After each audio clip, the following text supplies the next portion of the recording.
जिल्ह्यात 26,000 शेतकऱ्यांना मिळाले सानुग्रह अनुदान.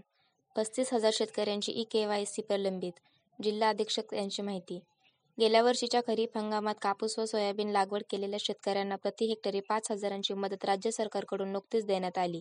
त्यात पुणे जिल्ह्यातील शेतकऱ्यांचाही समावेश असून जिल्ह्यात 2 पिके लागवड केलेल्या शेतकऱ्यांची संख्या 61,462 असली तर ई-केवायसी पूर्ण केलेल्या 26,194 शेतकऱ्यांना ही मदत देण्यात आली आहे. अजूनही 35,710 शेतकऱ्यांनी केवायसी पूर्ण न केल्याने त्यांना लाभ देता आलेला नाही, अशी माहिती जिल्हा अधीक्षक कृषी अधिकारी संजय काचोळे यांनी दिली.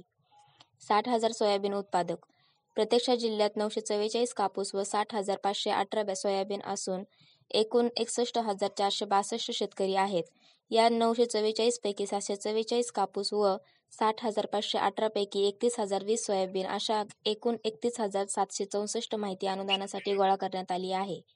यातील 26,194 शेतकऱ्यांना ई-केवायसी पूर्ण केल्यामुळे त्यांना ही मदत थेट खात्यात जमा करण्यात आली आहे. अद्यापही 35,610 शेतकऱ्यांची ई-केवायसी अपूर्ण असल्याने अशा शेतकऱ्यांनी ते तातडीने पूर्ण करून लाभ घ्यावा, असे आवाहन काचोळे यांनी केले.